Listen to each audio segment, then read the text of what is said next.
நம்ம வாழ்க்கை ஒருவேளை இந்த கால வேளையிலே கவனியுங்கள், ஒருவேளை நெறிந்து போன நிலைமையிலே நீங்கள் வந்திருக்கலாம், மங்கி எரிகிற நிலைமையிலே வந்திருக்கலாம்.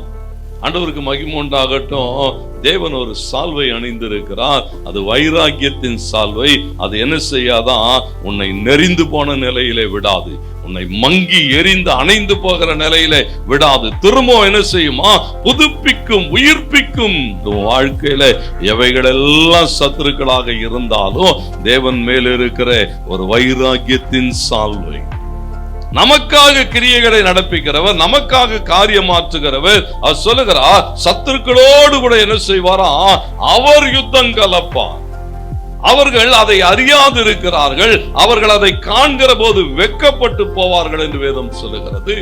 ஏன் சொன்ன? தேவனுடைய வைராக்கியம் நம் பிள்ளைகள் வாழ்ந்திருக்க வேண்டும். யோவேல் 2 வாசிக்கிற போது 18வது வசனம் சொல்லுகிறது, கர்த்தர் தமது தேசத்துக்காக வைராக்கியம் கொண்டு தமது ஜனத்தை கடாட்சிப்பார்.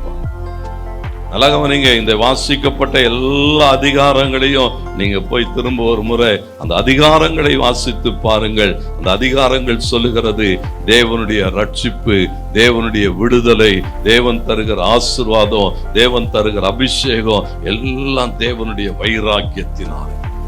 ஆண்டவருக்கு மகிமை உண்டாகட்டும். ஒவ்வொரு நாளும் யாக்கோபு 4:5 சொல்லுகிற போது நமக்குள்ளாக ஒரு ஆவியானவர் வாசமாய் இருக்கிறார். அவர் வைராக்கிய வாஞ்சை உள்ள ஆவியானவர். ஏன்னா நம்முடைய வாழ்வை ஒரு பெரும் மாற்றத்துக்குள்ளாக நடத்துகிற வைராக்கியம், கர்த்தருக்கு மகிமை உண்டாகட்டும், தேவனுடைய சால்வையிலே இருக்கிறது. அந்த சால்வை, கர்த்தருக்கு மகிமை உண்டாகட்டும். பாருங்க, ஏசாயா 61:1 சொல்லுகிறது, ஒரு பெரிய அபிஷேகத்தினாலே நிரம்பினவராக ஆண்டவர் சொல்லுகிறார். அவர் எப்படிப்பட்டவராக இருக்கிறாரா?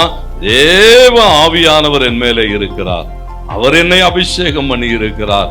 விடுதலையை கூற, குணமாக்க, அற்புதங்களை செய்ய அவர் என்னை நடத்துகிறார் என்று சொன்னவர். கர்த்தருக்கு மகிமை உண்டாகட்டும். அதே அபிஷேகத்தின் சால்வையை இன்றைக்கு நமக்கு தந்திருக்கிறார்.